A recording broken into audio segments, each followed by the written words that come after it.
Leave the house and don't take anything with you. Fine by me. Just stop making life miserable for Sophia and the others. What on earth are these people talking about? But something inside me snapped at that moment. All right, I'll leave then. Good riddance. That'll get rid of an annoyance. We can finally live happily just a family. With those snide comments from my sister-in-law Catherine and her husband Robert, I packed my bags and left. Why didn't you tell us? Now, the in-laws have finally caught on. But it's too late. Let them suffer. Serves them right. My name is Anna, a 32-year-old office worker. I married my husband Ken 3 years ago. I met Ken through work. He would often come to my workplace for business, and I was drawn to his hard-working attitude. During a casual night out with co-workers, I ran into Ken at a bar and we ended up drinking together. As the evening went on, we found ourselves sitting next to each other and engaged in various conversations. Turns out, we both attended the same high school. Ken is 2 years older than me. Apparently, he was a senior when I was a freshman, but we never met. Maybe we passed each other in the hallway. That's a funny thought. It's hard to imagine we walked the same high school hallways, meeting only later in life. Back then, I was likely immature, full of that teen energy and noise. Who knows? Maybe he saw me in the hallways and found me annoying. Thinking about it, I'm glad we met after we both matured a bit. That night out was the catalyst for Ken and me growing closer. He eventually asked me out to dinner and we started meeting up after work. One date led to another and we became a couple. Ken was kind, mature, and someone I could rely on. Gradually, I found myself falling for him. Our relationship progressed smoothly, and about a year in, Ken popped the question. Anna, you're the one for me. I think it's fate we went to the same high school. Will you marry me? Yes, I'd be honored. And so, we decided to get married. Next, we had family meetings with each other's parents. My parents were quite fond of Ken, which put me at ease. Who would have thought you both went to the same high school? That school has a great culture. I have a co-worker from there who's really dedicated. A trustworthy person, I'd say. My dad can be quite stubborn, so hearing him say that was a relief. Ken had graduated from a prestigious university and worked for a reputable company, so I wasn't too worried, but it was nice to have my parents' approval. Then, we visited Ken's family for another family meeting. That's when things got a little uncomfortable. Ken's parents weren't exactly the warmest people. So, you're Ken's fiancé. You're quite plain, aren't you? We were hoping for a supermodel or at least the daughter of a big company CEO, given where Ken works. Hey, Dad, Mom, that's rude. Just kidding. You always take things so seriously, Ken. Right, don't take it to heart. Just parent humor.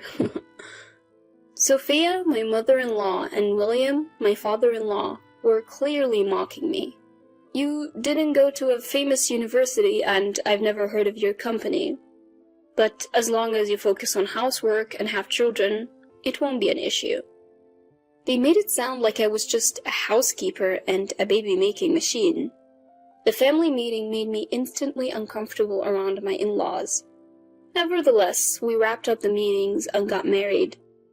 Married life was blissful. We both worked hard at our jobs and shared household chores. Ken was an excellent cook, even better than me, so I always looked forward to his meals. Whenever I made a request, he'd whip up that dish and it would always taste amazing. Even when I'd come home tired from work, eating Ken's cooking would lift my spirits. Of course, when it was my turn, I put my all into cooking. Ken would always compliment my cooking, saying it was delicious. I really like the depth of flavor in Anna's cooking. I guess I tend to overcomplicate things a bit, you know? No way, Ken. Your food tastes like it came straight from a restaurant. I feel like we're having our own personal chef. Really, that means a lot to hear you say that. We were always full of praise for each other. That's why we've been able to have such a harmonious married life. 2 years have flown by since we got married, and we're still as close as ever. But there has been one nagging issue. We haven't been able to have kids. Now, it's only been 2 years, so we're not exactly in a rush, but the pressure from my in-laws has been substantial. When are you going to get pregnant, Anna? Sophia, you asked about this just last week over the phone. These things don't change overnight. What are you talking about? If you keep procrastinating, that's why you won't have children. Are you sure you're even capable? What? Did you hide that from Ken when you married him? Absolutely not. If you're lying, I won't let it slide. Sophia often cornered me like this. Eventually, I underwent fertility testing and reported to my in-laws that I was fully capable of having children. They weren't exactly thrilled, but at least they understood I could have kids. Still, they continued to heap on the pressure. If you're capable of having kids, then hurry up. What a useless daughter-in-law. Being pressured like this only makes it harder to conceive. Every visit to the in-laws' house became an ordeal, and both of them would only criticize me when Ken wasn't around. Sophia would often call to confirm Ken was away before launching into her tirades. Life with Ken was great, but dealing with the in-laws was causing me a lot of stress. I felt uneasy, fearing that I'd have to endure their criticisms indefinitely. However, amidst all this, another issue arose. William, Ken's father, became frail and needed nursing care. And, of course, the in-laws expected us to move in with them. Ken is the eldest son, so it's only natural that he helps out. Since you can't have kids, the least you can do is be useful. They continued to press us like this, and Ken, unaware of the emotional toll his parents were taking on me, broached the subject of us moving together. Mom seems to be struggling a lot. I really want to help out if I can. What do you think? I was really torn. Living together would likely be hard. My in-laws have been giving me a hard time behind Ken's back. If I outright say no, Ken would be shocked. So I decided to lay down some conditions. Okay, I get that Sophia and the family are having a hard time. Can I add some conditions of my own? Sure, go ahead. I'm the one asking for a favor after all. Thanks. First off, I won't be taking care of William. Normally, that should fall on Sophia or their actual son, you, Ken. Also, I want to continue working. If you can agree to these 2 conditions, then we can live together. As I said this, Ken looked at me seriously. He might be disappointed. Maybe he'll say it's a problem if I'm not willing to cooperate with his parents. But Ken looked me in the eye and said, "All right, I accept your conditions. I'll make sure not to put any burden on you." Facing Ken, who looked at me straight on, I decided to trust him. And so we moved into my in-laws' house to begin our life together. They seemed to think they could boss me around as Sophia quickly started issuing orders. "Anna, please take care of William. And also, could you clean the shower and handle all the cooking?" Sophia said this as if it were a given, but I trusted Ken, so I stood my ground. I won't be doing any nursing care for William. That's not my role. I'll help out with household chores as much as I can, but not to the extent that it interferes with my job. So don't pile everything on me. Hearing this, Sophia's eyes widened in anger. What? What are you saying, Anna? If you won't do it, then who will? That would be the job of you, Sophia, or Ken. What are you talking about? There's no way I'll let Ken do it. You should do it. Sophia yelled at me, and during dinner she said, "It seems Anna doesn't care about us at all. She doesn't even want to help with William's nursing care. All I asked for was a little help in tough times." Sophia tried to make it seem like I was the one at fault. She probably thought Ken would scold me, but Ken said, "Well, those were the conditions for living together." Huh? My in-laws were surprised. Ken continued unfazed. "When we agreed to live together, Anna and I made a promise. She won't assist with any nursing care and she will continue to work." What? You can't be serious? The in-laws were speechless. Stunned by how things had unfolded, inside I struck a mental victory pose. I regretted not talking to Ken about the harassment from the in-laws sooner. From that moment on, they couldn't boss me around anymore, and they seemed frustrated.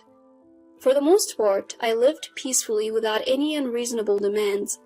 Of course, I still helped with chores and contributed money to the household through Ken. I thought the in-laws would resent me if I gave the money directly. Then William's health started to decline and he needed to be hospitalized. The doctors said the treatment and hospital fees would be quite expensive. Sophia was really stressed about it. "I am on a fixed income now. Why does this have to cost so much?" Ken had reduced his work hours to help care for his dad, so our income had decreased too. Seeing Sophia struggle, I decided to help out financially. I told Ken, "Give this to Sophia and say it's from you," offering to cover William's monthly medical bills. Ken initially refused, but he really cares for his parents, so I insisted. "Don't be shy, we're married after all," I said. Ken replied, "Thank you, this really helps," grateful for my support. We continued our lives together while William underwent treatment. Then one day, an unexpected visitor arrived. Catherine, my sister-in-law. "So, Dad's in the hospital? Tough break. But that means there's an empty room here, right? So we can move in, can't we?" Catherine had barely set foot in the house before she dropped this bombshell. We'd only met her a few times, like at our wedding and hers and at family events. Since we moved into the in-laws' house, she never visited. So her sudden appearance and proposition caught me off guard. It seems she wants to live here. Honestly, I'd prefer if she and her husband moved in and we moved out. But Sophia declined, saying, "Ken's here now, and Dad might come back, so it's not possible." Catherine seemed to have expected this and quickly backed down, saying, "Yeah, figures." However, she did make it clear that she was ready to move in any time. From that point on, Catherine started visiting the in-laws' house more frequently. Today, I made dinner inspired by what Mom taught me. What do you think? Catherine had been frequently cozying up to Sophia. It seemed like she was eager to replace us in our joint living arrangement. I had an inkling that something was off about Catherine. Could she be hiding something? Around that time, an unexpected event occurred. Ken got into a car accident on his way home from work and passed away. I rushed to the hospital, but it was too late. I was devastated to lose my beloved partner so soon. I had wanted to make so many more memories with Ken. The in-laws were also grieving over the sudden news of Ken's death. Even after the funeral, I couldn't come to terms with Ken being gone and felt really down. My boss gave me an extended leave, hoping I would recover soon. But being in the in-laws' house, my heart felt no peace. I had paid for William's medical treatment for this month and planned to stay there until I found a new place. I was also a bit worried about Sophia being alone. We might not like each other very much, but we've both lost someone dear. We're both hurting, I thought. But then Sophia trampled all over my good intentions. The tipping point came one day when Catherine and her husband visited. Why is Anna still here even though Ken has passed away? Catherine questioned Sophia like that. Sophia chimed in, I was thinking the same thing. We've been busy with the funeral, but we're not obliged to keep Anna an outsider here. Fueled by Sophia's words, Catherine and her husband became even more assertive. Outsiders should leave, and leave your assets too. Exactly. Don't burden Sophia and the rest any longer. What on earth are these people talking about? But something in me snapped then. Fine, I'll leave. They looked surprised when I easily agreed, but then they smirked. Now we can get rid of the troublemaker. We can finally live happily just as a family. Don't worry, Mom. From now on, we'll be the ones living here. As they spoke those words, I packed my bags and left.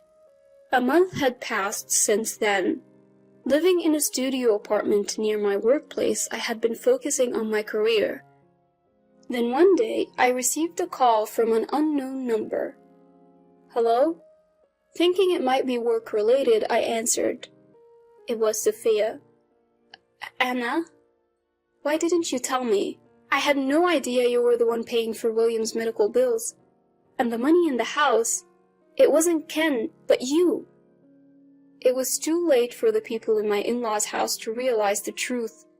They had it coming. I thought it would make things easier if we said the money came from Ken. Truthfully, Ken was cutting back on work to help with William's nursing care, so I was the one making significantly more money. So that's how it was. I'm sorry for not noticing. Can you help us again? No way. What? Why? I always tried to be minimally supportive as family, even when mistreated by you and others. But you continued to harass me without knowing the truth, even trying to kick me out. I've put an end to my martial ties with the late Ken. We're now complete strangers. Please figure out how to handle William and your daughter's family issues on your own. I said that and hung up. Then I blocked her number. I later learned from a relative still in contact with me that William had tried to force Sophia into a divorce to prioritize his own treatment. He probably thought they could afford it if one less person needed supporting. However, Sophia refused, insisting she would only agree to a divorce if she got a huge settlement. Right now, their family is a mess, embroiled in legal battles. Both are being emotional, but they'll soon realize the lawyer fees will bleed them dry. Eventually, there won't be any assets left to divide. Catherine and her husband, it turns out, had debts, and they were close to being kicked out back then. In-laws have just now realized the fact, but it's too late. They were planning to mooch off my in-laws, but that failed miserably as my in-laws are now on the brink of divorce. Currently, Catherine and her husband are living in a cheap apartment and are asking relatives and friends for loans. However, no one is lending them money because they can expect that they will never get it back.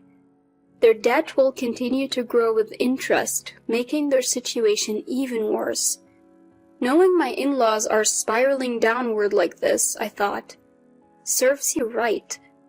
I decided to put them behind me and move on.